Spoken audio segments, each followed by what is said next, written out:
ज्याचा वंशमुक्ती सजावा, पोटा येता हरले पापा, ज्ञानदेवा माय बापा,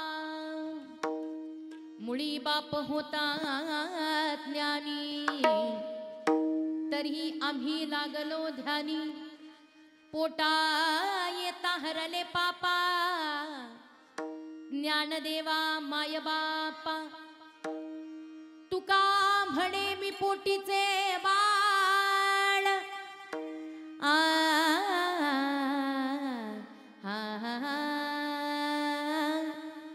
तुका म्हणे मी पोटीचे बाळ, माझी पुरवा ब्रह्मीची आळ, पोटा येता हरले पापा, ज्ञानदेवा माय बापा, विठ्ठल विठ्ठल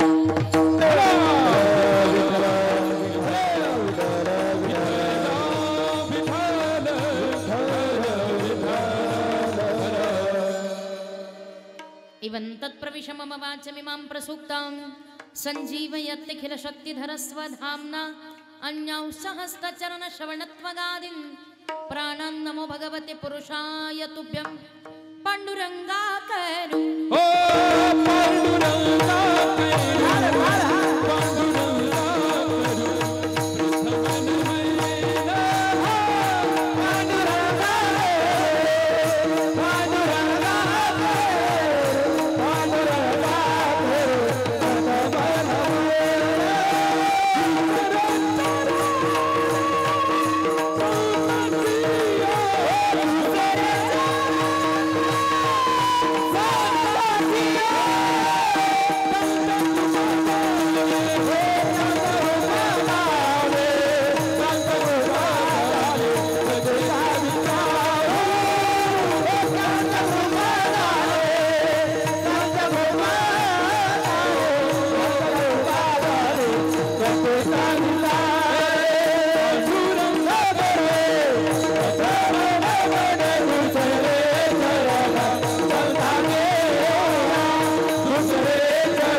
चरण संताचिया, त्यांच्या कृपादाने कथेचा विस्तार, बाबाजी सद्गुरुदास तुका। ओम नमो ज्ञानेश्वरा, करुणा करा दयाळा, तुमचा अनुग्रह लादलो, पावन झालो चराचरी। नमो सोपान देवा, मुक्ताई परेशा, ठावत्या सर्वेशा, करातटी करातटी करातटी करातटी, जगी ऐसा बाप व्हावा, ज्याचा वंश मुक्ती सजावा, पोटा येता हरले पापा, ज्ञानदेवा माय बापा। प्रस्तुतच्या प्राप्त प्रसंगी कीर्तन रूपी सेवेकरता घेतलेला अभंग, वारकरी संप्रदायाचे ज्येष्ठ अध्वर्यू, भागवत संप्रदायाचा आद्य कळस, माझा इको मला रविभाऊ जास्त वाटतं, देहुनिवासी श्रीमंत श्री जगद्गुरु तुकोबाराया यांचा चार चरणाचा आपल्या सर्वांच्या असलेल्या नसलेल्या परिचयाचा आणि अतिशय गुणाच्या अभंगाचा विशेष म्हणजे अवघ्या विश्वाची माऊली असणारे ज्ञानराजा, अस्त्या माऊली ज्ञानराजाला जगद्गुरु तुकोबाराय बापाची उपमा देऊन कृतकृत्य करतायत। मुळात नेमका बाप कसा असावा याची व्याख्या आजच्या चारही चरणामध्ये जगद्गुरु तुकोबाराय आपल्या पुढे प्रकट करतायत। आणि खरं तर असाच एक पिता ज्यांच्या पुण्यस्मरणाच्या निमित्तानं आपण इथे उपस्थित आहोत, ते आपल्या या डोराळ गावचं एक अतिशय आदर्श असं व्यक्तिमत्व म्हणजे कैलासवासी पोपटरावजी अमृता कालेकर। गेल्या 1 वर्षापूर्वी बाबांचं दुःखद असं निधन झालं. आणि या गावातलं एक अतिशय उमदं असं नेतृत्व, सगळ्यांसोबत हसत प्रेमत आणि मैत्रीपूर्ण व्यवहार करत आपल्या आयुष्याची अतिशय गोड वाटचाल करणारे बाबा 1 वर्षापूर्वी काळाच्या पडद्याआड गेले. बाबांचे असणारे चुलते किसनराव संभाजी कालेकर, त्याचप्रमाणे बाबांचे चिरंजीव, ज्यांनी आज एवढ्या थाटामोठात हा कार्यक्रम आयोजित केलेला आहे, ते चिरंजीव अजितदादा पोपटराव कालेकर आणि सुजितदादा पोपटराव कालेकर आणि त्यांच्या कन्या सौविद्याताई मंजारी फोपसे, जयश्रीताई लोसले आणि प्रतीक्षाताई कालेकर सुनबाई, आणि असा हा एकूणच एक पूर्ण कालेकर परिवार आज खरंच या वडिलांच्या जाण्यानं एक खूप मोठा उन्मळून पडलेला वटवृक्ष असावा आणि त्या उन्मळून पडलेल्या वटवृक्षाचा ज्यावेळेला एक एक वाळलेलं पान त्या फांद्याच पाहतात आणि दुःख वाटतं, अगदी त्याप्रमाणे आज आपल्या या वटवृक्षा एवढा हा बाप जाताना या परिवाराचं होणारं जे दुःख आहे ते अतीव आहे. आणि आजच्या कार्यक्रमाचा विशेष आहे आबा, आज अवघ्या विश्वाची असणारी माऊली, अखिल कैवल्य साम्राज्य चक्रवर्ती साधकांचे मायबाप, संत शिरोमणी ज्ञानी यांचा राजा श्री ज्ञानेश्वर महाराज यांचं त्यांच्या माहेराकडे असलेलं प्रस्थान. महाराज थोड्याच वेळामध्ये हा अवघा देखणा सोहळा लाखो वारकऱ्यांच्या उपस्थितीमध्ये संत श्री ज्ञानराजा नाही का आपल्या माहेराकडे जात आहेत. आणि माहेराकडे जायचं म्हटलं की महिलांना फार मोठा आनंद वाटतो. एक अतिशय आवडीचं, विसाव्याचं, प्रेमाचं, सौख्याचं ठिकाण जर प्रत्येकाच्या आयुष्यात कोणतं असेल तर ते ठिकाण आहे माहेर. आणि महाराज अशा त्या माहेराकडे श्री संत ज्ञानराजा लाखोच्या सोहळ्यानं आज आळंदीकडे प्रस्थान करतायत. आज खरं तर एवढा मोठा आनंद आहे, आम्हालाही सगळ्यांना आळंदीला जायचंय, पण विचार केला की चला या निमित्तानं बाबांची सेवा आणि बाबांची सेवा करून ज्ञानोबारायाचं प्रस्थान करण्याकरता आपण आळंदीला जाऊया. आणि असा हा देखणा सोहळा बाबांच्या चिरंजीवी आत्म्याला भावपूर्ण श्रद्धांजली समर्पित. कारण जगामध्ये बाप काय असतो हे ज्यांच्या आयुष्यात बाप नाही त्यांना ठाऊक आहे. आणि आज खरंच प्रत्येकाच्या आयुष्यामध्ये बाप ही व्याख्या अतिशय वेगळी आहे.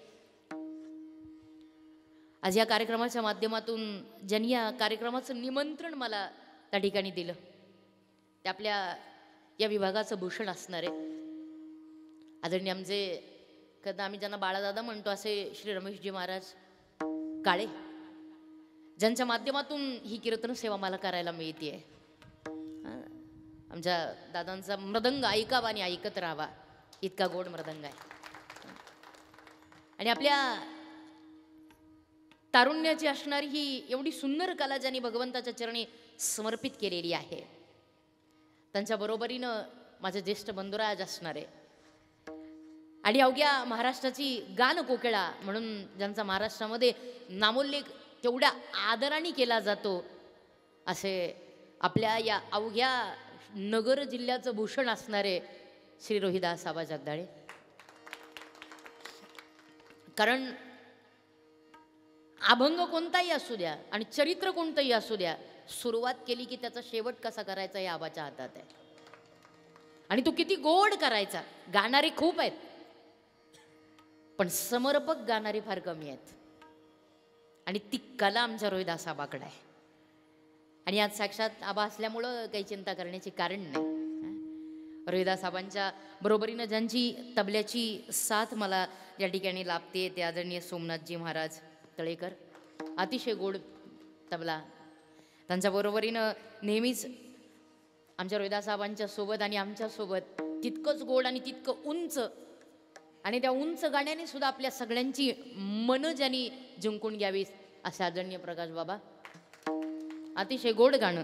त्यांच्या बरोबरीनं आपल्या विभागाचं असणारं भूषण आदरणीय गायनाचार्य श्याम महाराज आणि सर्वच टाळकरी महाराज मंडळी माय भगिनी, या विभागाचे असणारे आदरणीय टाळकरी महाराज, विणेकरी बाबा, अतिशय गोड बाबांची हार्मोनियम, आमच्या रविभाऊची असणारी जबरदस्त साऊंड सिस्टीम. कारण रविभाऊ म्हटलं की सगळे विषय संपतात, मग तिथं सांगण्याची गरजच पडत नाही. सगळं परिपूर्ण असं वातावरण.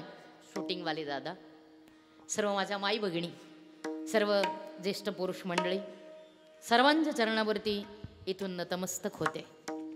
परत अभंग श्री जगद्गुरु तुकोबारायांचा आजच्या अभंगाची व्याख्याच मुळात बाप या शब्दातून प्रकट होते. कारण काय आहे, आईचं वाङ्मय गाणारे भरभरून गातात, आपल्याला सगळ्यांना माहिती आहे.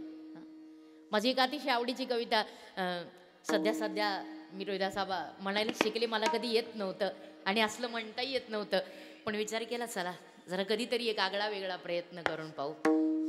आणि म्हणून ती तुमच्या सगळ्यांच्या आवडीची कविता आहे. मुळात आई बाप या सगळ्या व्याख्या त्याच्यामध्ये अगदी परिपूर्णपणे. आई माझी मायेचा सागर दिला तिने जीवनाकार,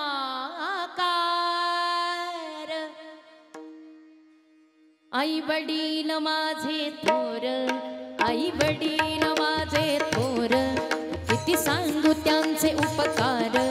आई वडील माझे थोर, काय सांगू त्यांचे उपकार.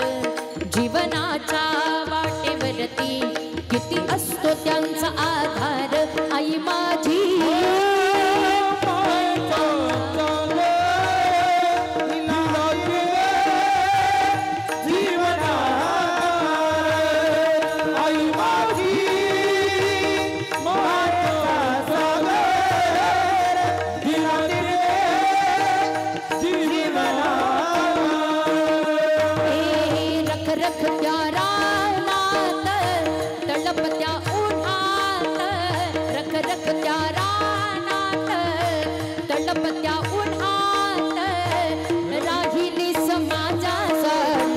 कष्टाच्या घामात राहिली समाजासाठी, कष्टाच्या घामात.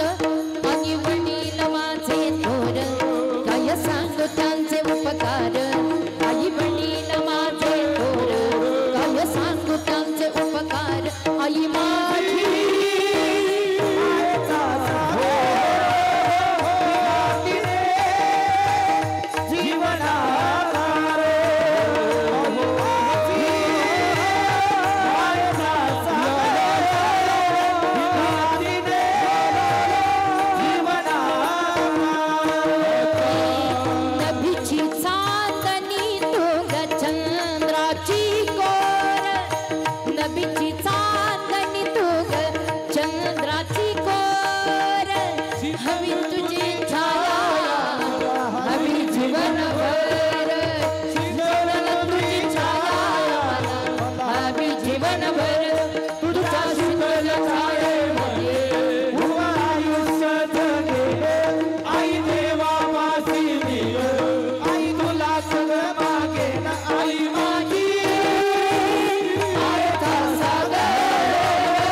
आईविषयी वाङ्मय संपली, पण आणि का लिहिणारे संपले, पण प्रेम मात्र व्यापक आहे. प्रेम कधी न संपणार आहे. आणि जेवढं प्रेम आयुष्यामध्ये प्रत्येक लेकरावरती आईच आहे, मला तेवढंच प्रेम बापाचं आहे. उरामती माया त्याच्या फाळ्या मेघावानी दाखविना कधी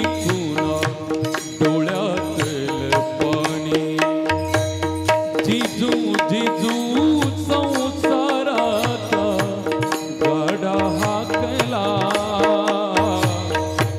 जिजू जिजू संसाराचा गाडा हाकला घडी भर तू थांब जरा ऐक त्याची धाप रे लई अवघड हाय गड्या उमगाया बाप रे उमगाया बाप रे लई अवघड हाय गड्या उमगाया बाप रे उमगाया बाप रे.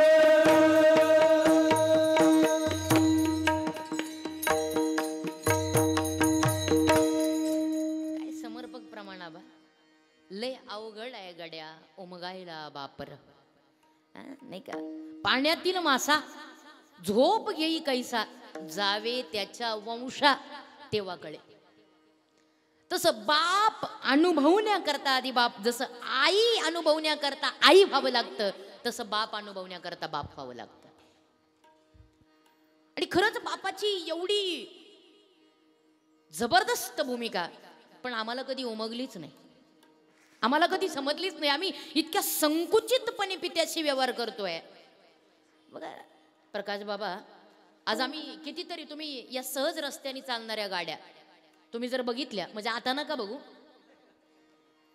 नंतर कधीतरी मोकळ्या वेळात कधीतरी चालणाऱ्या गाड्या आणि त्या गाड्यांच्या पाठीमागच्या ट्रॉल्या फाळकी कधीतरी पाहिजे. शांतपणे अर्धा तास बसा आणि पाठीमागं पाहायचं. माणसं मोठ्या अक्षरात लिहितात, आई तुझा आशीर्वाद. बघा तुम्ही, प्रत्येक ट्रॉल्यांवरती आहे, पाळक्यांवरती आहे, जे बघाल त्याच्यावरती बाप कधी भेटतच नाही.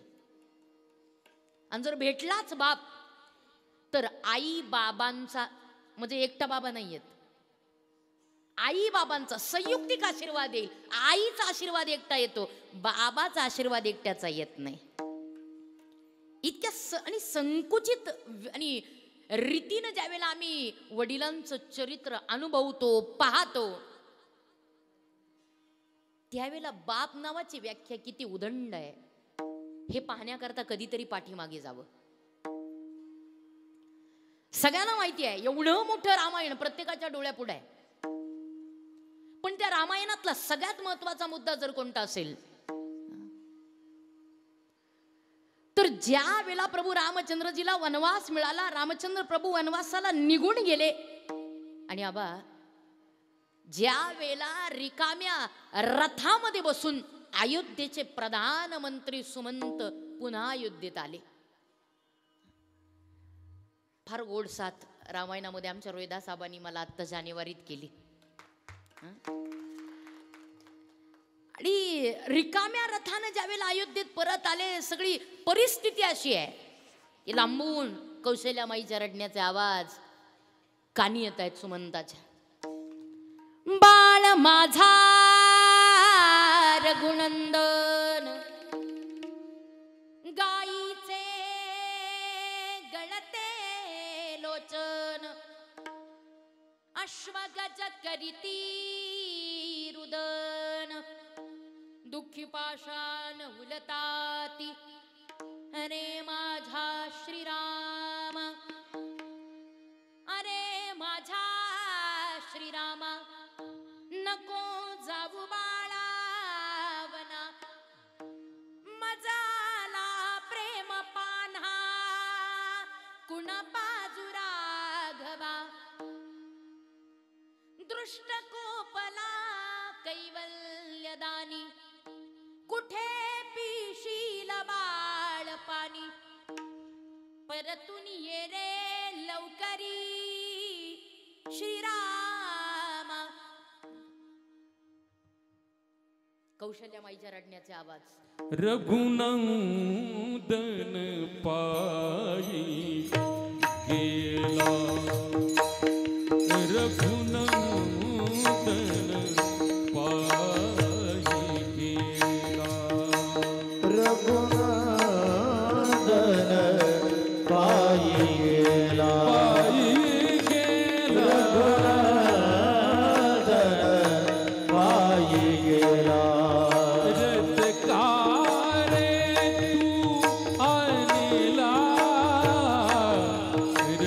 सरकार तू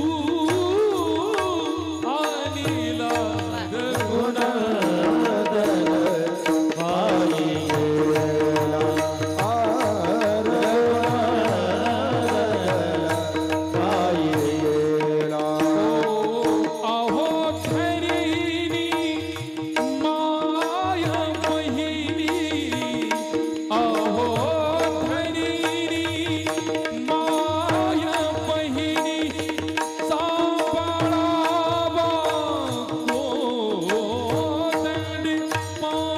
सांभाळावा कोदंड पाणी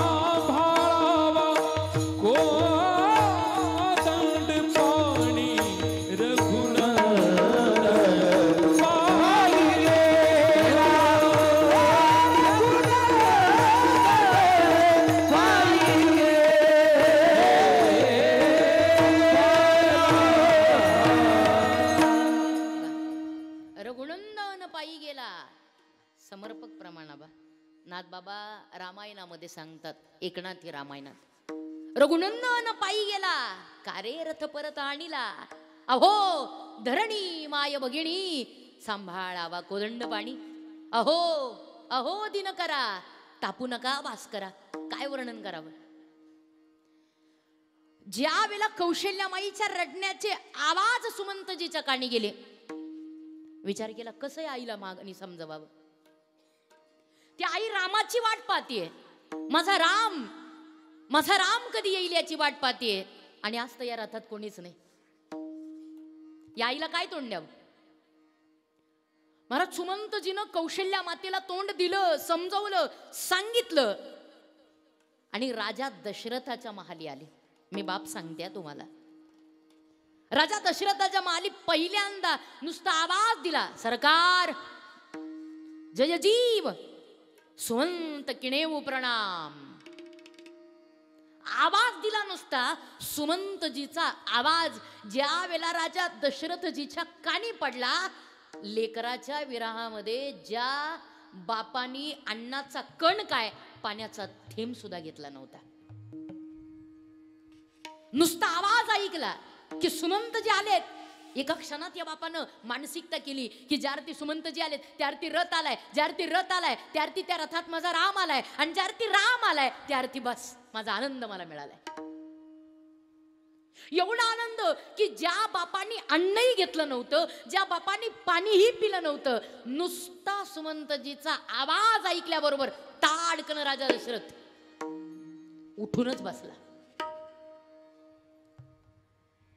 वाटत नव्हता राजा आहे डोक्यावरती अयोध्येचा राजमुकुट नव्हता गळ्यात हार नव्हते अंगावरती नीट वस्त्र नव्हती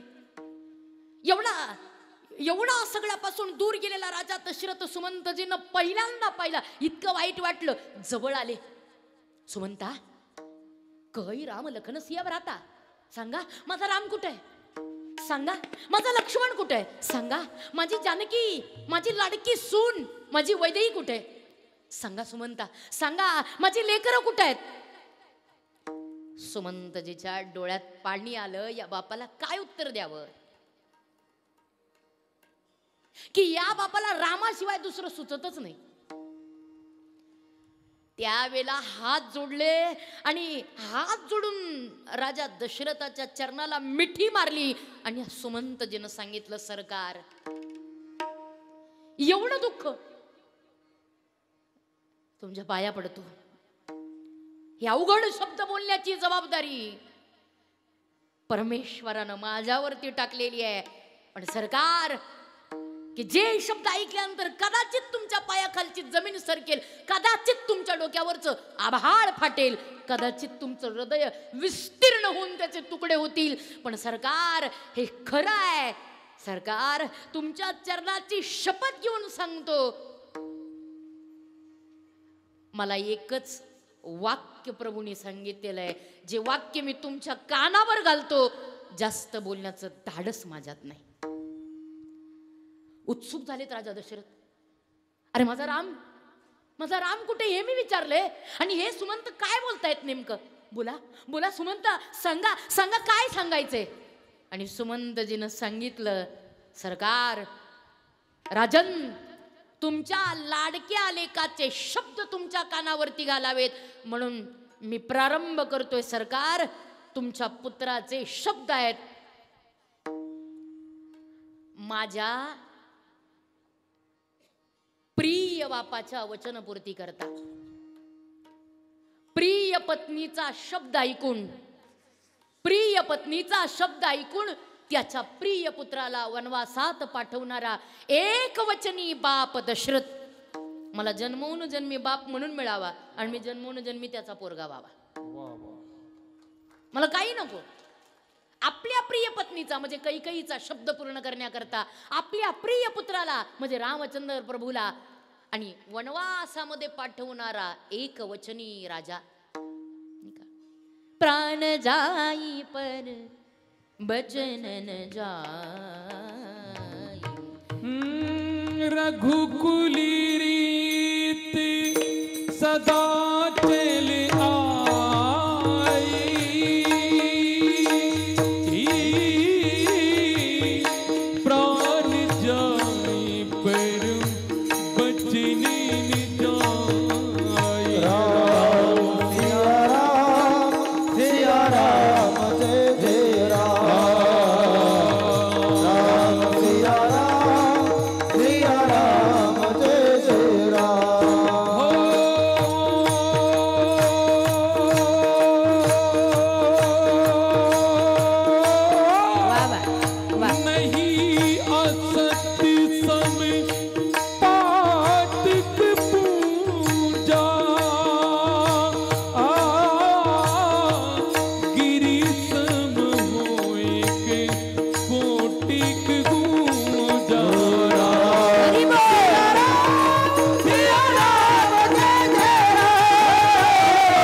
पर बचन ना जाई. माझ्या प्रिय बापाचा शब्द पूर्ण करण्याकरता मी 14 वर्षाकरता वनवासात आलोय आणि आता माझा रघुकुलाचा नियम आहे, प्राण जाईल पण वचन नाही जाणार. आणि त्या वचनाला सांभाळण्याकरता मी 14 वर्ष वनवासाला राहीन. माझ्या बापाने मला वचन दिलेलं आहे ना, ते वचन मी पूर्ण करणार. मी तसा येणार नाही. सरकार, 14 वर्षाचा वनवास संपेपर्यंत राम येणार नाही. महाराज हे शब्द ऐकले, ऐकल्या क्षणी ताडकन हा बाप पुन्हा एकदा धरणीवरती कोसळला. कसा मला टाकून गेला राम, कसा मला टाकून गेला राम, कसा मला टाकून गेला राम, कसा मला टाकून गेला राम बिन मज चैन पडेना, राम बिन मज चैन पडेना, नाही जीवासी राम, कसा टाकून गेला कसा मला टाकून गेला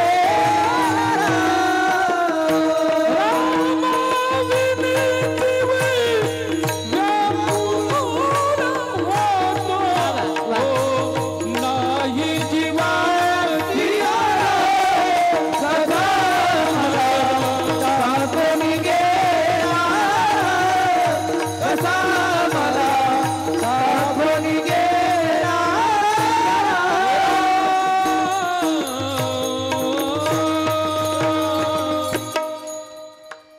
कसा मला टाकून गेला राम, रामा विना मज चैन पडे नाही जीवा आराम कसा मला टाकून गेला राम कसा मला टाकून गेला राम. महाराज काय सुंदर सांगावं नामदेवराने. एवढं प्रेम या लेकरावरती की रामचंद्र प्रभूच्या नावाने टाहो फोडला आणि रामचंद्र प्रभूचं स्मरण करत करत या बापाने प्राण सोडला. माझा दृष्टांतही संपला. मला सिद्धांताकडे तुम्हाला आणून पोहोचवायचे. विचार करा, मी दोनही पात्र तुमच्या पुढे मांडली. एक कौशल्या माता आणि दुसरे दशरथजी. रामचंद्र प्रभूच्या विरहामध्ये रामचंद्र प्रभू वनवासाला गेल्यानंतर कौशल्यामाई फक्त रडल्या. कौशल्यामाई फक्त रडल्या, मी आत्ताच सांगितलं. पण त्याच रामचंद्र प्रभूच्या विरहामध्ये राजा दशरथाने प्राणच सोडले. मला सांगा, प्राणाची सर्वोच्च व्याख्या काय? अलीकडे लोकांना वाटतं व्हॉट्सअपला मेसेज देणं, आपल्या प्रिय व्यक्ती करता हॉटेलवरती खर्च करणं, तिच्या आवडीच्या वस्तू देणं, तिला जे पाहिजे ते पुरवणं. जे याच्या अलीकडं प्राणाच्या व्याख्या सध्या फार सोप्या आहेत. पण महाराज सांगू, प्राणाची सर्वोच्च व्याख्या आहे समर्पण. समर्पणापेक्षा मोठी व्याख्याच नाही प्राणाची. आणि प्रेम आणि प्रेमाची सर्वोच्च व्याख्या आहे समर्पण. प्राण अर्पण याच्यापेक्षा मोठं प्रेम नाही. आणि हे प्रेम राजा दशरथजीनं रामावरती केलंय की आपल्या लाडक्या पुत्राच्या विरहामध्ये राजा दशरथाने प्राणच अर्पण केले. जगामध्ये जर तुम्हाला विचारलं मुलावरती जास्त प्रेम कोणाचं, तर आत्ता या क्षणाला माझं उत्तर आहे आईपेक्षा काकण बर का होईना श्रेष्ठ प्रेम बापाचंच. का? आई प्रेमात रडेल, पण बाप मात्र प्रेमात जीव देईल. तुम्ही म्हणाला अजून नाही पटत. अजून मी तुम्हाला पुरावे देते. ज्या वेळेला ते कृष्ण परमात्मा जन्माला आले, अगदी एवढंच स्वरूप, त्या मथुरेच्या बंदिवासामध्ये ज्या वेळेला देवकी मातेच्या पोटी प्रसूत झाले, अर्थात अजन्मा, ज्या वेळेला त्या बाळाकडे पाहिलं, या आईला वाटलं, या बापाला वाटलं जशी आतापर्यंतची 6 मारली त्या निचानं, तसं जनी कंसाशी कळलेला माझ्या बाळाची मारेल, माझ्या बाळाची मारेल, माझ्या बाळाची मारेल, जनी कंसाशी कळलेल, माझ्या बाळाची मारेल, माझ्या बाळाची मारेल, माझ्या बाळाची मारेल. सोडवा मिठी. वा. लपवा लपवा जग जेठी. त्यांनीच कंसाला कळेल माझ्या बाळाला मारील, याचं काहीतरी केलं पाहिजे, माझ्या बाळाला वाचवा वाचवा. पण महाराज काय करू शकली देवकी माता? काहीच नाही. मग वसुदेवजीनं टोपली तयार केली. त्या टोपलीमध्ये मौशार वस्त्र टाकलं आणि त्या मौशार वस्त्रामध्ये त्या बाळाला ठेवलं. त्या बाळानं सांगितलं, मी सुरक्षित राहील, फक्त एकच करा, नंदाच्या घराला मजने गोकुळाला, मजने गोकुळाला, मजने गोकुळाला. मला नंद बाबाच्या घरी गोकुळामध्ये नेऊन पोचवा, मी सुरक्षित राहील. आईकडे पाहिलं, नंदबाबाच्या घरी जायचं म्हणजे इथून गोकुळात जायचं, गोकुळात जायचं म्हणजे हे एवढे एवढे सगळे सगळे सगळे जे अडथळे आहेत ते पार करून जायचं. हे कळलं. त्यावेळेला देवकी मातेनं पाहिलं, मी नाही, तुकोबाराय सांगतायत, नामदेवराय सांगतायत, मागे सरे माय पाऊला पाऊली आपुलीच घाली धाके अंग, अंगरा कुणिया माय शोक करी अंतरीचे हरी जाणविले. देवकी माता मागे सरकल्या, पण त्याही वेळा वसुदेवजी पुढं आले. उचलिला कमळापती पायीची बंधने गळती, आणि तो देव उचलून डोक्यावर घेतला. आणि ज्या वेळेला त्या मथुरेच्या कारागृहाच्या बाहेर पडले, वाटेत यमुनामाई आहे भरपूर, आणि त्या भरपुरातून पलीकडे जायचंय. अहो पाहिलं, या बापाच्या नखापर्यंत पाणी आलं, नखाचं पाणी गोट्यापर्यंत आलं, गोट्याचं पाणी गुडघ्यापर्यंत आलं, गुडघ्याचं पाणी कमरेपर्यंत आलं, कमरेचं पाणी बेंबीपर्यंत आलं, बेंबीचं पाणी पोटापर्यंत, पोटाचं पाणी छातीपर्यंत, छातीचं पाणी गळ्यापर्यंत, गळ्याचं पाणी तोंडापर्यंत. आता नाकात पाणी. मरायची वेळ आहे, पण त्याही प्रसंगी, त्याही क्षणाला या बापाच्या अंतःकरणात एकच वेद आहे, मला काही झालं तरी चालेल, माझं बाळ मला सुरक्षित नंदाच्या घरी पोचवायचं. आणि एवढ्या अडथळ्यांमधून आपल्या त्या प्राणप्रिय लेकराला नंद बाबाच्या वाड्यावरती गोकुळात सुरक्षित पोचवण्याकरता या बापानी अर्थात वसुदेवजीनं जे संकटाचा सामना देत ही एवढी मोठी लढाई पार केली. मला सांगा, हे एवढं मोठं आयुष्य कृष्ण परमात्म्याला लाभलंय, जगाच्या बापानं हे एवढं आयुष्य उपभोगलंय, या सगळ्याला कारण जर कोण असेल तर ते कारण आहे बाप वसुदेव. कंटितही आगी देवकी माता मागे होती, पण बाप वसुदेव पुढे होता. म्हणजे जे प्रभू रामचंद्रजीच्या बाबतीत तेच कृष्ण परमात्म्याच्या बाबतीत, जे कृष्ण परमात्म्याच्या बाबतीत मला तेच ज्ञानोबारायाच्या बाबतीत. तुका म्हणे नेती गांधू आणि काची उदार जीवाची आपुलिया उदार जीवाची. तुका म्हणे काशी आणि काशी उदार जीवाची आपुलिया उदार जीवाची. कही जोडी. वा, तुका म्हणे,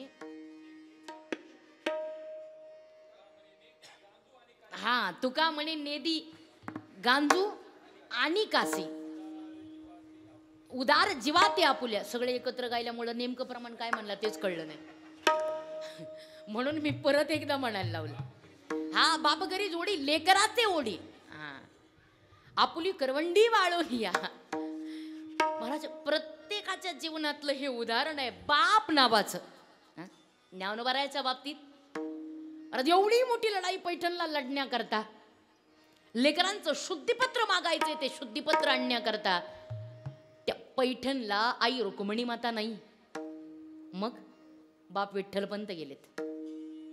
आणि ज्याही वेळेला सांगितलं की हे सगळं तुमच्या मुलांच्या बाबतीत घडेल, तुमच्या मुलांना हा सगळा आनंदाचा सुख सोहळा अनुभवायला मिळेल, पण त्याकरता शास्त्रानं तुम्हाला दंड घ्यावा लागेल, देहांत.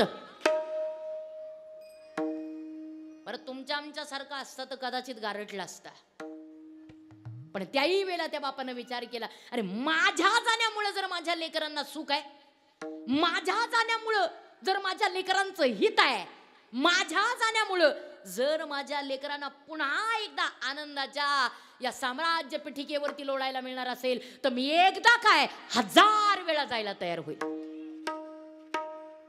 आणि आपल्या या 4 लेकरांच्या अनिवार्य सुखाकरता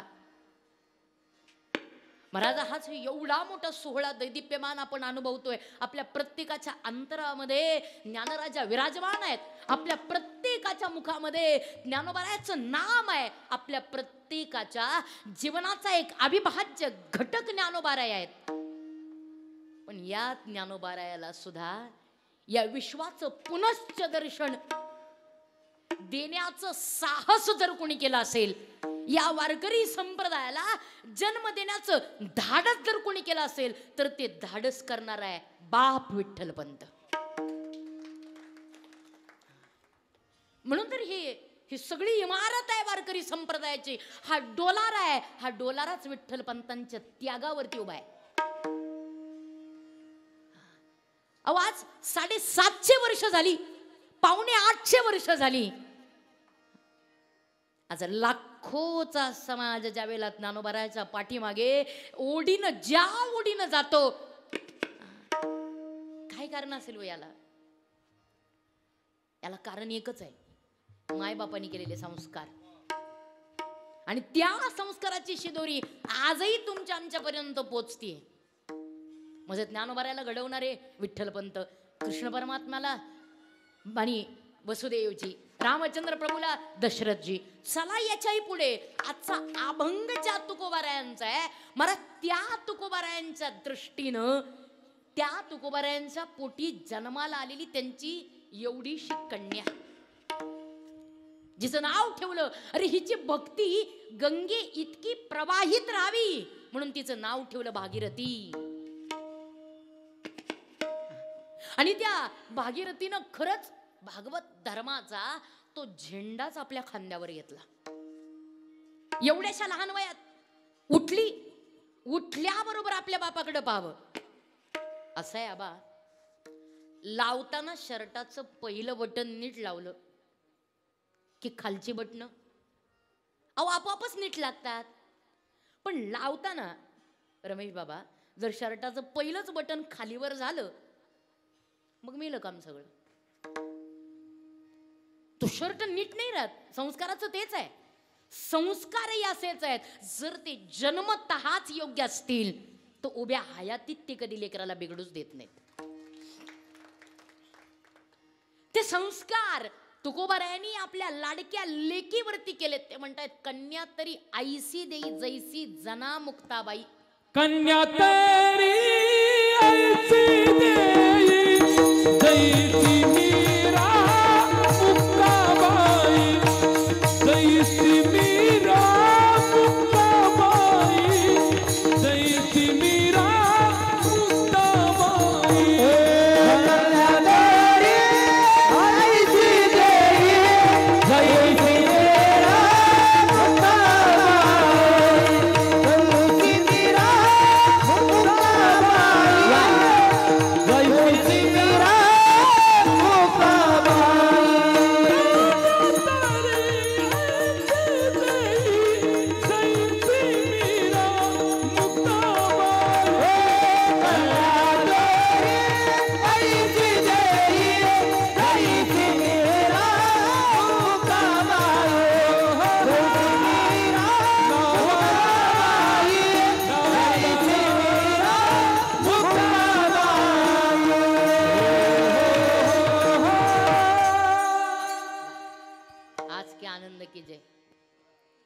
असं ऐकलं ना रोहिदास साहेबाचं, ऐकतच राहावं वाटतं. काय गोडवा त्याच्यात असेल माहित नाही, पण ते भगवंताने एक अजब रसायन निर्माण केलेलं आहे.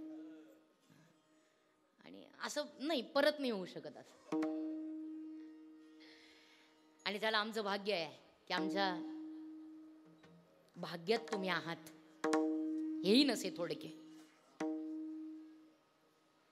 आणि सोबतीला सगळी अशी माणसं असल्यानंतर काय, कन्या तरी आईसी देई जैसी मीरा मुक्ताबाई किंवा जैसी जना मुक्ताबाई. आणि खरंच तुकोबाराचं म्हणणं पांडुरंगानं ऐकलं. जनाई सारखी, मीराई सारखी, मुक्ताई सारखी कन्या भागीरथीच्या रूपानं त्यांच्या पोटी दिली. मलाच ही पोरगी जन्माला आली. म्हणतात ना, बाळाचे पाय पाळण्यात दिसतात. उठली आणि उठून पाहिलं, तुकोबारा मंदिरात आहे, देवाच्या पुढा आहेत आणि छान पैकी तुकोबाराचा काकडा चालू आहे.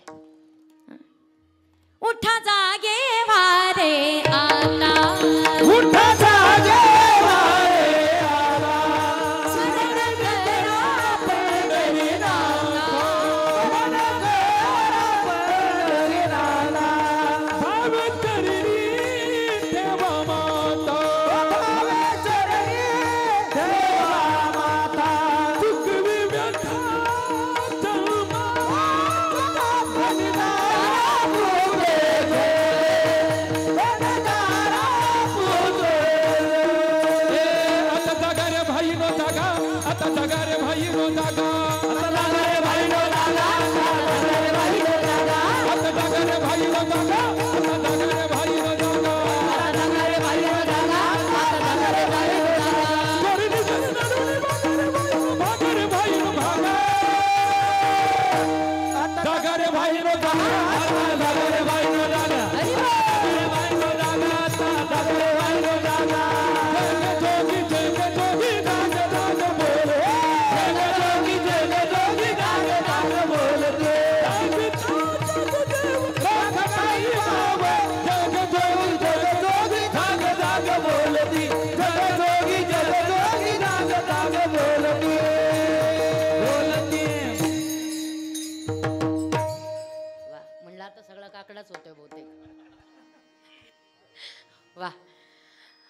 तुकोबाऱ्यांचा काकडा असेल तो. आज आपण केलेल्या काकड्यात जर एवढी मजा येते तर तो तुकोबाऱ्यांचा काकडा काय त्याच्यात मजा असेल. ज्ञानोबा आहेत ज्ञानेश्वरीच्या एका ओळीमध्ये सांगतात, तो पहावा आहे डोहळे अचक्षुसी मज डोळे, हातीचे निलीला कमळे पुजून तयाते, दोवरी दोन्ही भुजा देवोनी आलो अलिंगावया, तया सुखाचे निसुरवाडे मज विदेहा देह धरणे पडे. अहो त्या भक्तराजा करता निर्गुणातला परमात्मा सगुणात होतो, एवढं त्या भक्तावरती त्याचं प्रेम असतं. काय तो तुकोबारांचा काकडा असेल, त्या काकड्यामध्ये एवढं रंगून जावं, एवढं एक रूप व्हावं की देहभान विसरावं. त्या काकड्यामध्ये या भागीरथीनं पडल्या पडल्या त्या ताण्या अवस्थेमध्ये पाहायचं आपला बाप काय करतोय. आणि पाता पाता पाता लहानाची मोठी झाली, अगदी लुटू लुटू लुटू पळायला लागली. आणि पळता पळता तिनं पाहिलं माझा बाप पहाटे उठतोय. आणि काय करतायत, स्नान करतायत, स्नान करून गंध लावतायत, गंध कणी लावून देवघरात जातायत, देवघरात जाऊन विणा घेतायत, खुंटीचा विणा गळ्यात घालून हातात चिपळ्या घेतायत आणि त्या चिपळ्या घेऊन काकड्याला बसतायत. हे सगळं त्या रोज पोरीनं पाहायचं. आपण काय करतो ना हे आपली पोरं पाहतात, त्याच्यामुळं त्यांच्या पुढं त्यांनी पाहत असताना अशीच कृती करा ज्याचं अनुकरण केलं तर जीवनामध्ये त्यांचं कल्याण होईल. निदान त्यांच्या पुढे देवाच्या आणि आई बापाच्या तरी पाया पडत जा, एवढी तरी लाज बाळगा, कारण आपलं अनुकरण ते करतात. त्यांच्या पुढे एक तरी ज्ञानेश्वरीची ओवी वाचा, त्यांच्या पुढे एक तरी हरिपाठातला अभंग रोज म्हणा, त्यांच्या पुढे निदान रोज भगवद्गीतेचं दर्शन तरी घ्या. कारण आपली संस्कृती जर आपण नाही राखली तर कुणीच नाही राखू शकत. आपली संस्कृती आपण जपलंय, आपलं कर्तव्य आहे. रोज पाहायचं या भागीरथीनं. एक दिवस तिलाही वाटलं निदान माझ्या वडिलांचं काम तरी हलकं करावं. प्रत्येक पोरीचं हेच स्वरच द्या बाबा, प्रत्येक पोरीचं हे ध्येय आहे.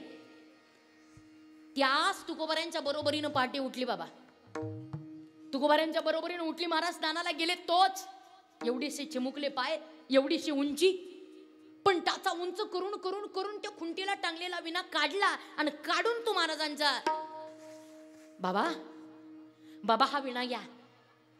पळत पळत गेली, देवघरातल्या चिपळ्या आणल्या. बाबा बाबा या चिपळ्या घ्या.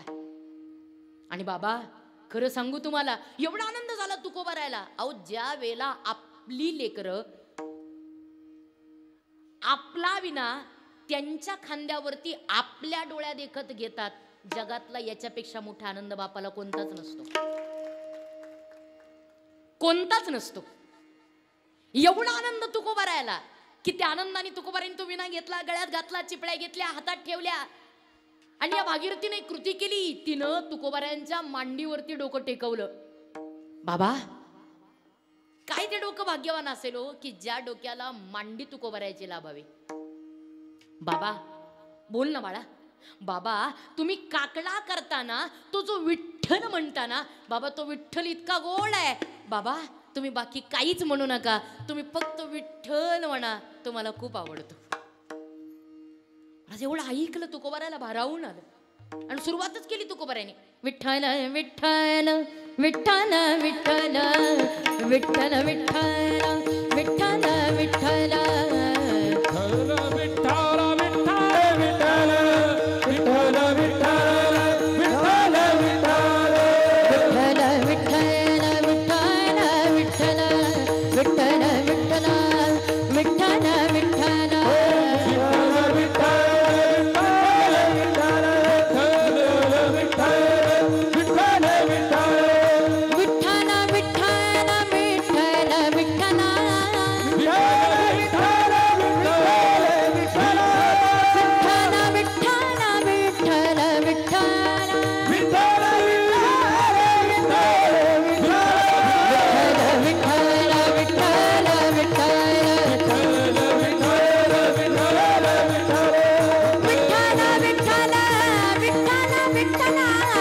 विठ्ठल विठ्ठल विठ्ठल विठ्ठल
आळंदीला नाही जाऊ शकत, निदान आळंदीतला तो आनंद तरी इथे घेऊयात.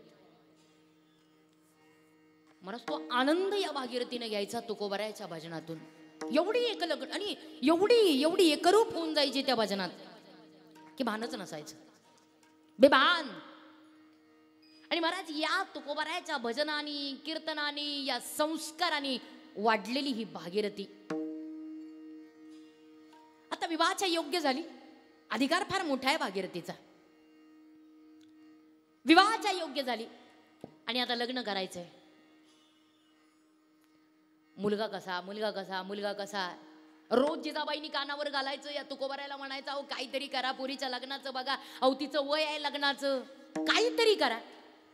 महाराज संगीत लावले, चिंता करू नकोस, पोरगा बघून येतो. गेले आणि पोरगा बघूनच आले. एलवडी नावाचं गाव अगदी देऊपासून 2 किलोमीटर अंतरावरती, 2 किलोमीटर अंतरावरती ते गाव. फक्त मध्ये इंद्रायणी माता आहे, पलीकडे एलवडी आहे, अलीकडे देव आहे. घरी आले, विचारलं अहो पाहिलं का? म्हणजे चिंता करू नको सावले, आपल्या लेकीचं सालंकृत कन्यादान करायचं ठरवून आलो. जिजाबाईला हसायला आलं आबा. म्हणे सालंकृत कन्यादान, तुम्ही तुमची परिस्थिती सांगताय. आम्ही सदैव सुडके जवळ येता थोर धागे, आम्ही सदैव जवळ येता थोर धागे. हे जाऊ पुढती भिके कुत्री घरे राखीती, कुत्री घरे राखीती. आम्ही सदैव सुडके जवळ येता थोर धागे. हे जाऊ पुढती भिके कुत्री घरे राखीती.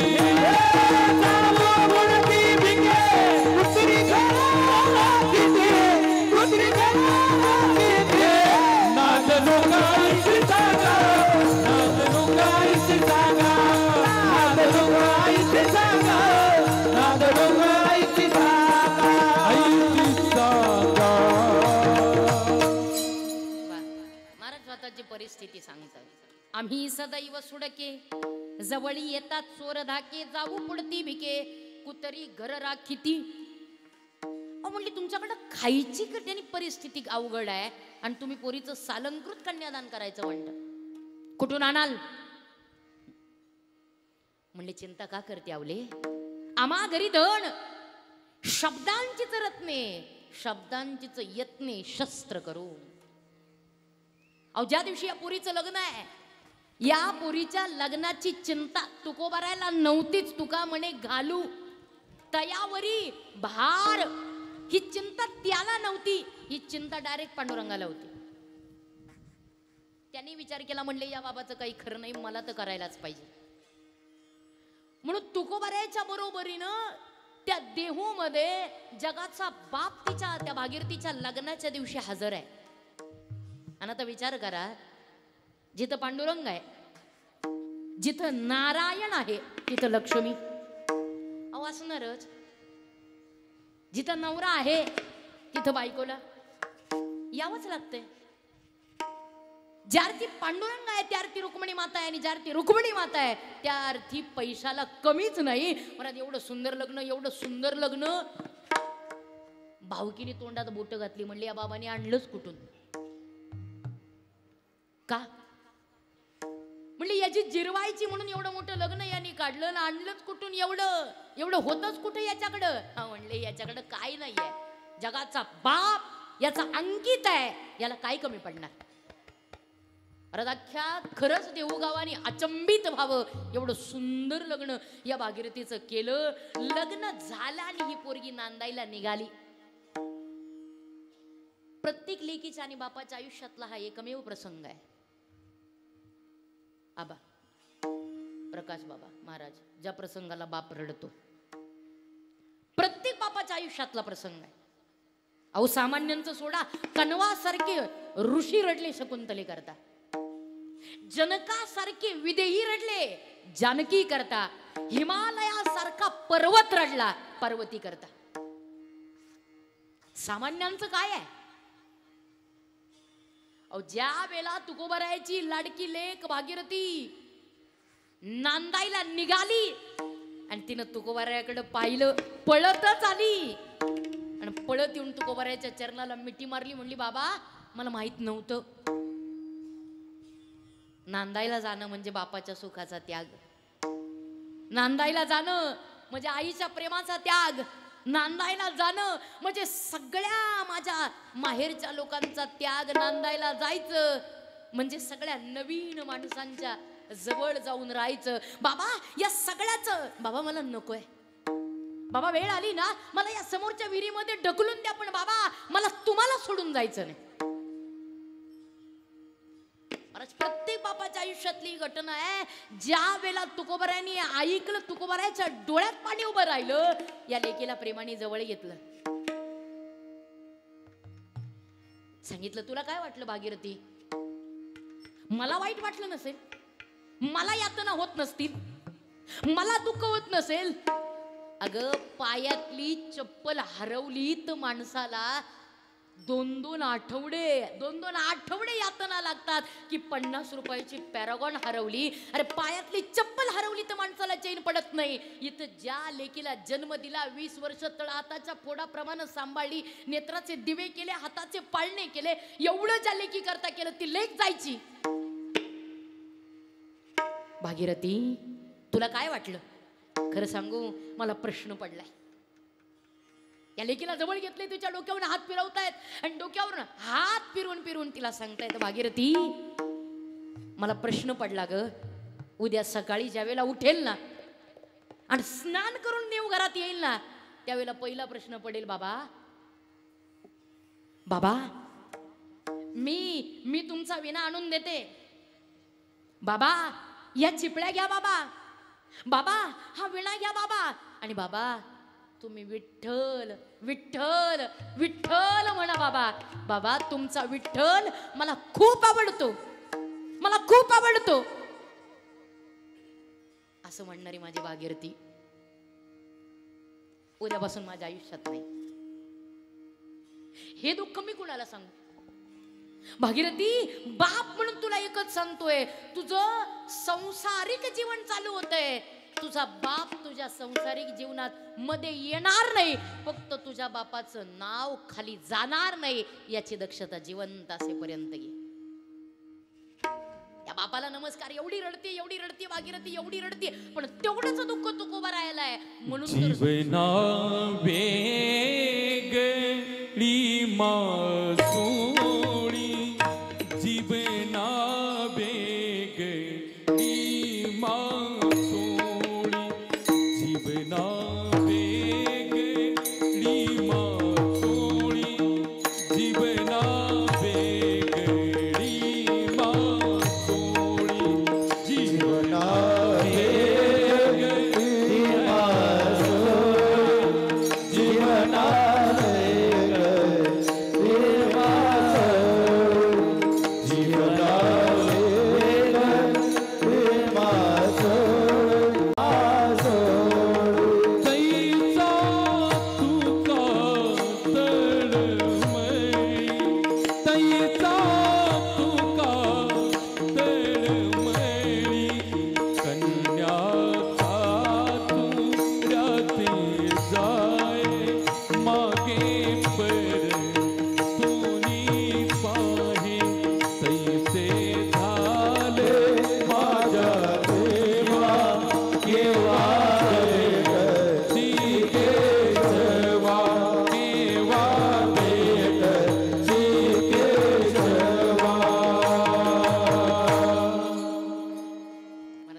जीवना वेगळी मासोळी, तैसा तुका तळमळी, तैसे झाले माझ्या जीवा, केव्हा भेटसी केशवा. कन्या सासुऱ्यासी जाये, मागे परतोणी पाहे. या बापाकडे पाहतीये भागीरथी. भागीरथी फक्त एकच कर, माझ्या पांडुरंगाचं स्मरण करायचं विसरू नको. माझ्या विठ्ठलाचं स्मरण करायचं विसरू नकोस. निघून गेली भागीरथी. तुकोबाराय तिच्या करता तळमळत आहेत, व्यथित होत आहेत या लेकी करता. निघून गेली भागीरथी महाराज, तिचा संसारही चालू झाला. प्रत्येक लेकीचा होतोच की संसार चालू झाला, पण हिचा नियम आहे या भागीरथीचा. काळजीपूर्वक ऐका. अवघ्या 5 मिनिटात आपल्याला या सगळ्याच्या समारोपाकडे जायचंय. तिचा रोजचा नियम आहे. त्या देऊगावातली बाळदादा एक माळीन आहे. रोज त्या माळिनीचा नियम आहे, आबा देऊतून निघायचं, भाजीपाल्याची ती टोपली डोक्यावर घ्यायची, तो हारा डोक्यावर घ्यायचा आणि तो हारा डोक्यावरती घेऊन देऊतून येलवडीत जायचं. ती गेली नाही गेली की नेमकं या भागीरथीने तिला अडवायचं. अडवल्याबरोबर तिला पहिला प्रश्न विचारायचा, मावशी ती टोपली खाली द्या. हात लावायचा, टोपली खाली घ्यायची, त्या मावशीला पाणी प्यायला द्यायचं, जेवण वाढायचं, निम्म जेवण तिचं होऊ द्यायचं आणि तिची भूक भागली की मग तिला विचारायचं, मावशी आज माझ्या बाबांनी कुठला अभंग घेतला होता, आज माझ्या बाबांनी कुठलं कीर्तन केलं, आज माझ्या तुकोबारांनी कोणत्या अभंगावरती चिंतन केलं. आणि मग त्या इत्यंभूत एका भाकरीच्या बदल्यात आणि तांब्यावर पाण्याच्या बदल्यात या माळिनीनं त्या भागीरथीला अख्खं कीर्तन तुकोबारायचं जसंच्या तसं सांगायचं. तेच तिनं ऐकायचं आणि शांत व्हायचं, तर कीर्तनाचा आनंद यायचा. रोजचा नियम कधी चुकला नाही. आणि महाराज एक दिवस आयुष्यातला आला, बहुकाळ माझा केलासे सांभाळ, पांडुरंगी मूळ पाठविले. महाराज एक दिवस आयुष्यातला असा आला की तुकोबरायला आता वाटलं, आम्ही जातो तुम्ही कृपा सुद्यावी, सकळा सांगावी विनंती माझी. वाड वेळ झाली उभा पांडुरंग, वैकुंठा श्रीरंग बोलावीत. महाराज तुकोबारायला निघण्याच्या खुणा स्पष्ट व्हायला लागल्या. जगाचा बाप तुकोबारायला नेण्याकरता आणि देहुगावामध्ये हजर झाला. हे सगळं सगळं सगळं तुकोबारायच्या समोर होते. तुकोबारायचं कीर्तन त्या नांदुरकीच्या झाडाखाली एवढा आनंद सोहळा आहे. त्या आनंद सोहळ्यामध्ये तुकोबारायने सगळ्यांना हात जोडलेत. बाबानो, कर्मधर्म तुम्हा असावे कल्याण, तुमच्या सगळ्यांचं कल्याण व्हावं. जसं तुमचं कर्म आहे तसं कल्याण व्हावं. आता मी निघतोय, मला परवानगी द्या. मी येतोय, मी माझ्या माहेरी चाललोय, मी पंढरपुराला चाललोय, माझ्या विठोबाकडे चाललोय. कुणाला कशाचं माहितीये, कुणाला काय वाटतंय, कुणाला काय वाटतंय. त्या बायकोला विचारलं, ती म्हणली माझी म्हैस व्हायला झाली. सगळ्याचं काही ना काही, पण तुकोबारायच्या मनात एक वेद आहे, एक अंतःकरण सांगतंय तुकोबारायचं, माझ्या भागीरथीला सांगावं. तिचा बाप निघालाय. या जगाची यात्रा आता संपते. या देहाची यात्रा जैसे जीर्ण वस्त्र सांडिजे, मग नूतन वेडीजे, तैसे देहांतराते स्वीकारीजे चैतन्य नाते. ही यात्रा संपवायची, माझ्या भागीरथीला सांगावं. पण थांबले तुकोबाराय. नाही, माझ्या भागीरथीला हे कळता कामा नये, माझ्या भागीरथीला हे कळता कामा नये. आणि असा विचार करता करता आता आणि पांडुरंगाचं स्मरण करीत करीत करीत करीत तुकोबारायानं सदेह या जगाची यात्रा पांडुरंगाच्या निमित्तानं, पांडुरंगाच्या सोबतीनं या देहाची यात्रा संपवली. प्रयाण काळे देवे विमान पाठविले, कडीच्या काळा माझी अद्भुत वर्तविले. मानव देह घेऊन या निज नामा गेले.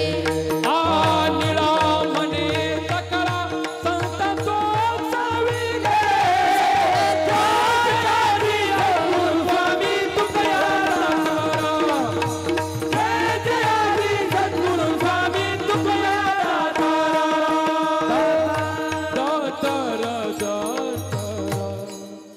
वा. प्रयाण काळे देवे विमान पाठविले. प्रयाण काळाला साक्षात पांडुरंग त्यांना नेण्याकरता आला. आणि महाराज तुकोबाराय या जगाची यात्रा संपवून निघून येईल. तो दिवस होता बा द्वितीयाचा, फाल्गुन वद्य द्वितीया. द्वितीया झाली, फाल्गुन वद्य द्वितीया दिवस सोमवार. ती द्वितीया झाली, तृतीया झाली, चतुर्थी झाली. महाराज अख्खं देहुगाव उदास आहे. अवकळा तुकोबारायच्या जाण्यानं. आता या सगळ्यात परिस्थिती अशी आहे, ती माळीन सुद्धा देऊतून गेली नाही. आणि ती माळीने लवडीला गेली नाही. या भागीरथीला चैन नाही. काली नसल, काली नसल, काली नसल. या 3 दिवस या भागीरथीनं वाट पाहिली.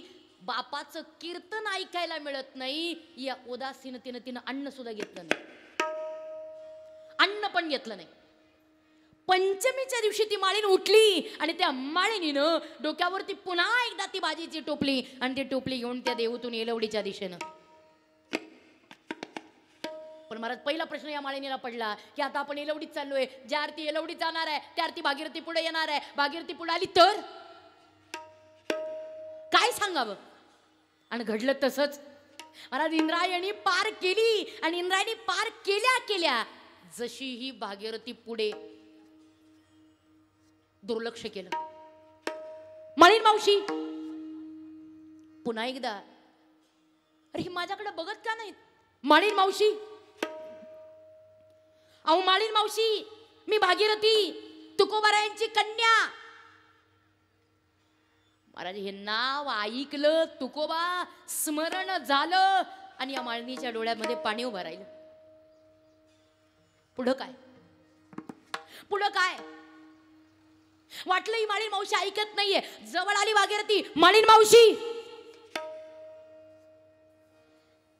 हो माळीन मावशी, मी इतका वेळ झाला तुम्हाला आवाज देतेय, अहो तुम्ही बोलत नाही आहात. अहो काय झालं ते तरी सांगा. अहो तुमच्या डोळ्यात पाणी आहे. माळीन मावशी, तब्येत बरी नाही का? अहो काही दुखतंय का तुमचं? सांगा तरी. का घरामध्ये काही चणचण आहे? सांगा तरी. का वाद विवाद झालाय? काय झाले माळीन मावशी, बोला. एका शब्दाने बोलत नाही, डोळ्यात पाणी आहे. माळीन मावशी काय झालंय? सगळं व्यवस्थित आहे. माळीन मावशीने होकारार्थी मान हलवली. अहो सगळं नीट आहे. माळीन मावशी, माझ्या बाबांची तब्येत बरी आहे का हो? कारण पूर्वीच्या काळात लेकीना बापच दिसत नव्हता. त्या माती आड जात होत्या, पण बापाची भेट होतच नव्हती. पारतंत्र्य होतं. माळीन मावशी, गेले कित्येक वर्ष झाले लग्न करून जशी सासरी आले तसं माझ्या बाबांना मी पाहिलं नाही. माझा बाप बरा आहे का? बापाच्या आठवणीनं डोळ्यात पाणी उभा राहिलं. पण जसं तिच्या डोळ्यात पाणी उभा राहिलं तसं समोर त्या माळिनीनं विचार केला, बापाच्या आठवणीनं हिच्या डोळ्यात पाणी उभं राहिलं. पण हे एवढं सगळं घडलेलं, यातलं काय सांगावं? डोळ्यातलं पाणी पुसलं. माळीन मावशी, अहो तुम्ही काहीच बोलत नाही. सांगा तरी, माझे बाबा बरे तर आहेत ना? माझ्या बाबांना काही झालं तर नाही ना? माझ्या आईची तब्येत बरी आहे ना? माझी भावंड बरी आहेत ना? माझ्या घरचे सगळे सुखी आहेत ना? अरे त्या माळिनीला आणखीन रडू आलं. हो माझ्या माहेरचं नाव काढलं, माझ्या बाबांचं नाव काढलं की तुमच्या डोळ्यात पाणी उभं. आता नेमकं काय? बोला बोला बोला. एवढा अट्टास केला, एवढा अट्टास केला. माळिनीला असह्य झालं, धरलं या. अगं का? कशा करता त्या तुकोबाराचा उल्लेख? अहो माळीन मावशी, ते माझे बाबा आहेत हो, माझे वडील आहेत हो, माझे सद्गुरू आहेत हो. अगं पण कशा करता त्या बापाचा उल्लेख करते? काय झालं माळीन मावशी? मी बापाचा उल्लेख केला, तुकोबाराचं नाव घेतलं की तुम्हाला असंही होतंय, तुमच्या डोळ्यातून पाणी येतंय. काय झालंय? माझे बाबा तर बरे आहेत ना? माझ्या बाबांना काही झालं तर नाही ना? अगं भागीरथी, किती वेळा भागीरथी, कदाचित हे शब्द ऐकल्यावर अगं भागीरथी तुला जगावंसं वाटायचं नाही ग. अगं तुझा श्वास थांबेल. भागीरथी, हृदयावर दगड ठेवू नाही.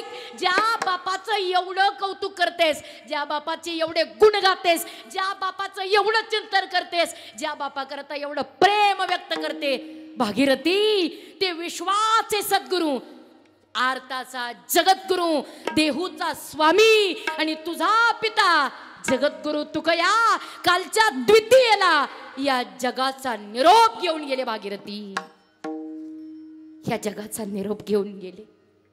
माळीन मावशी, अहो तुमच्या जीवेला काही हाड आहे? तुम्ही काय बोलताय? तुम्हाला भान आहे? अहो माझ्या बाबांवर माझं फार प्रेम आहे हो, फार जीव आहे हो. माझ्या बापाशिवाय मी जगू शकत नाही हो. माळीन मावशी, अहो काहीतरी चांगलं बोलाव. सांगितलं नाही ग भागीरथी, ज्या बापावरती एवढं उधळण प्रेम करते भागीरथी, तो तुझा पिता, अवघ्या विश्वाचा जगद्गुरु. खरंच भागीरथी, तुकोबाराची आण या जगाचा निरोप घेऊन सदेह वैकुंठ गमनाला निघून गेले. हे शब्द ऐकले महाराज, या भागीरथीनं त्राणच सोडले. आहे त्या अवस्थेत पळत सुटली, गेली त्या घराचं दार लावलं. एवढी रडली, एवढी रडली. तुकाराम तुकाराम तुकाराम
भागीरथी करी धावा, तुकाराम तुकाराम तुकाराम तुकाराम तुकाराम तुकाराम तुकाराम तुकाराम. महाराजा बापाचा हट्टच, बस मला माझे बाबा पाहिजेत, मला माझे तुकोबाराय पाहिजेत, मला माझा बाप पाहिजेत. अन्नही नाही, पाणी नाही, सगळ्याचा त्याग केला, मला फक्त तुकोबाराय हवेत. एवढं चिंतन, एवढं स्मरण, एवढं अक्षरशः काया क्षीण झाली. हे शरीर ज्या वेळेला खचलं या बापाच्या आठवणीनं, या बापाच्या चिंतनानं, या बापाच्या स्मरणानं, डोळ्याची ही शक्ती संपत आली, तोंडाची शक्ती संपत आली आणि आता संपलं रे, शरीर संपत येण्याची अवस्था आहे. परत त्यावेळेला जगाच्या बापाला काळजी आहे, जगाच्या बापाला. परत तुकोबारायच्या पुढे गेले, सांगितलं श्री भगवान नारायणाने, महाराज महाराज आजपर्यंत असं कधी घडलं नाही, पण महाराज माझी तीव्र इच्छा आहे, तुमची लाडकी लेक महाराज, तुमची भागीरथी.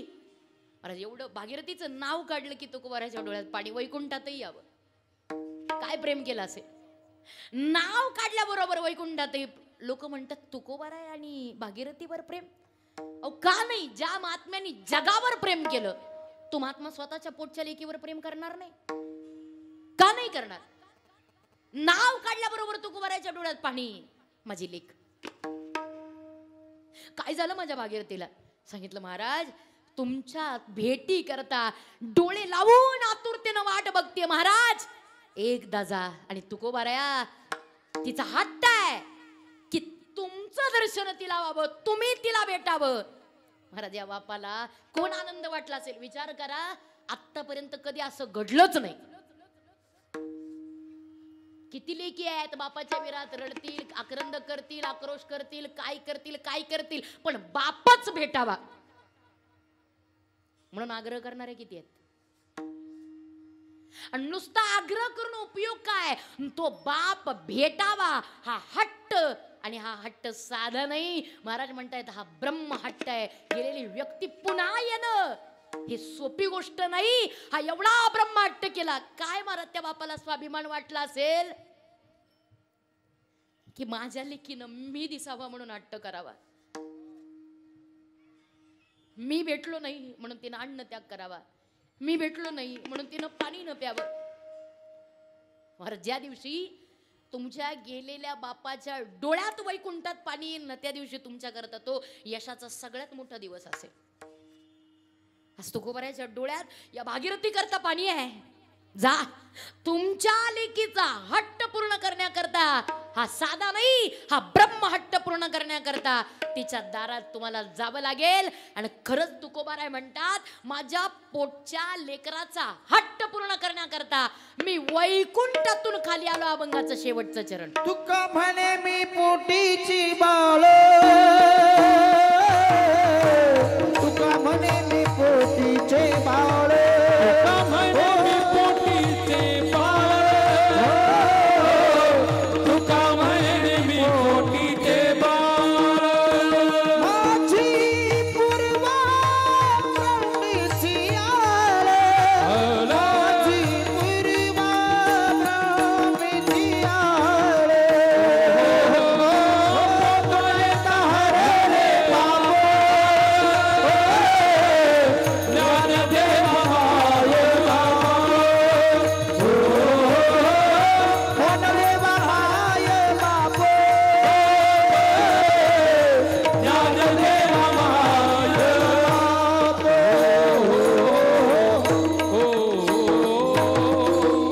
तुका म्हणे मी पोटीचे बाळ, माझी पूर्वा ब्रह्मीची आळ. आपल्या पोटच्या लेकराचा ब्रह्म हट्ट पूर्ण करण्याकरता तुकोबाराय वैकुंठातून तिच्या दारात आले आणि भागीरथीला दर्शन देऊन कृतकृत्य केलं. आणि ज्या वेळेला दर्शन दिलं ना, मला तिची अवस्था अशी आहे, तिच्या घरात अन्नाचा कण नाही बाप आला तर मनात आलं आज माझा बाप माझ्या दारात आलाय. काय लेकीला आनंद वाटतो, माझा बाप माझ्या दारात आलाय. काय करू त्या बापाला, काय नको करू त्या बापाला, किती गरिबीतले असू द्या, ती बापाला काय पाहिजे ते देण्याचा प्रयत्न करते. या भागीरथीनं स्वयंपाकघरात गेली, तिच्या घरात अन्नाचा कण नाही. विचार केला काय करू माझ्या बापाला, घरात अन्न नाही. लवकर होणारा पदार्थ त्या शेवया, त्या येळल्या, त्या तुकोबाऱ्याला खाऊ घातल्या. पण महाराज एवढा मोठा आनंद की त्याच्यात घालण्याकरता घरात दूधच नाही.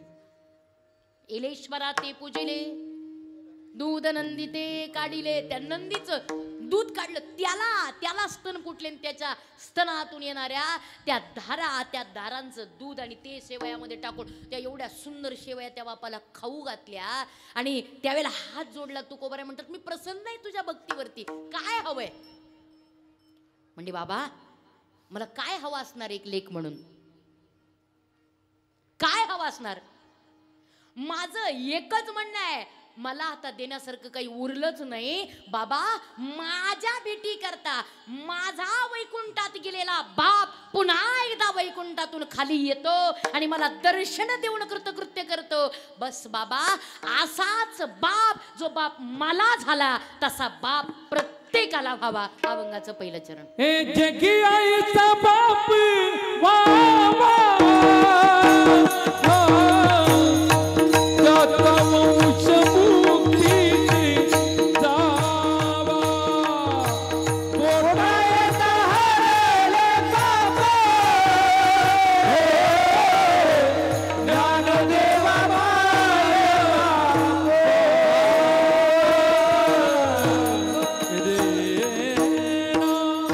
कारण त्या ज्ञानी बापाच्या पोटी मुळी बाप होता ज्ञानी, तरी आम्ही लागलो द्यानी. पोटा येता हरले पापा, ज्ञानदेवा माय बापा. खरंच असा बाप, अगदी निष्पाप बाप आम्हाला मिळालाय. आणि त्या बापाच्या पोटी आम्ही जन्माला आलोय. बस तुकोबाऱ्यासारखं, ज्ञानोबाऱ्यासारखं असं बाप पण आपल्याला लाभतंय. हा आपला स्वाभिमान आहे, हा आपला स्वाभिमान आहे. आणि असाच पिता आज ज्या परिवाराला लाभला, की खरंच ज्या पित्याचं असणं या परिवाराकरता सगळं प्रेम, सगळं सुख, सगळा आनंद होता. आज या कोलकर आणि कालेकर परिवाराचा हा अतिशय लाडका असणारा बाप म्हणजे कैलासवासी पोपटराव अमृता कालेकर. 1 वर्षापूर्वी बाबा या जगाचा निरोप घेऊन गेले. त्यांची लाडकी लेकरं श्री सुजित दादा, अजित दादा, विद्याताई, जयश्रीताई, प्रतीक्षाताई. आज हा एवढा मोठा परिवार या बापाच्या प्रेमाला मुकला. माहिती आहे इथून पुढच्या कित्येक दिवस येतील, कित्येक रात्री येतील, कित्येक सुख येतील, कित्येक दुःख येतील, पण या कोणत्याच प्रसंगात आपला बाप आपल्या सोबत नसणार आहे. आणि या प्रत्येक दुःखात, प्रत्येक सुखात बापाची आठवण आल्याशिवाय दिवस जाणार नाही. पण आज प्रसंगी हा बाप या आयुष्यातून निघून गेला. ही खंत, हे दुःख कायम या कालेकर कुटुंबाला निश्चित वाटणार आहे. या दुःखातून सावरण्याची ताकद भगवंतानं या कुटुंबाला कायम द्यावी अशी प्रार्थना मी भगवंताच्या चरणी करते. पोपटराव अमृता कालेकर बाबांना भावपूर्ण श्रद्धांजली समर्पित करते.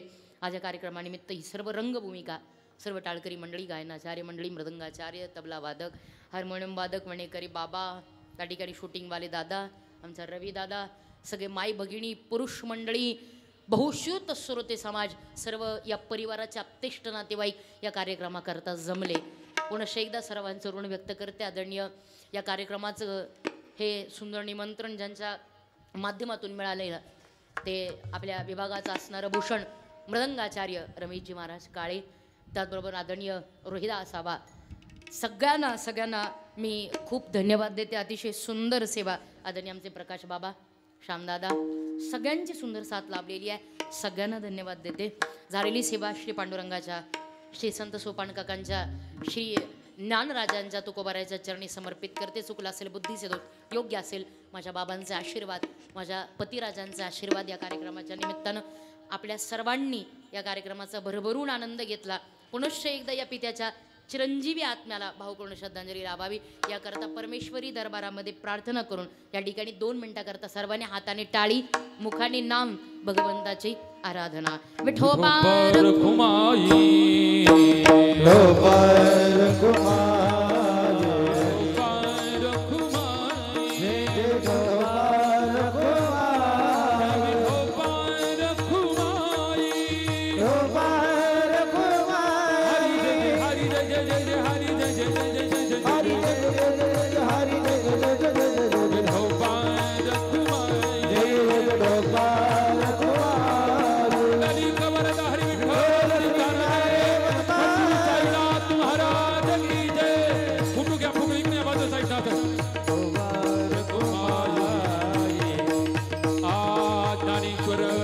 माऊली ज्ञानराज माऊली तुकाराम ज्ञानेश्वर माऊली ज्ञानराज हा माऊली ज्ञानेश्वर माऊली ज्ञानराज माऊली तुकाराम माऊली ज्ञानेश्वर माऊली ज्ञानराज बाई ज्ञान सकया निवृत्तीराया निवृत्तीराया सोपान बाई ज्ञान सकया निवृत्तीराया निवृत्तीराया सोपान बाई ज्ञान सकया विठ्ठल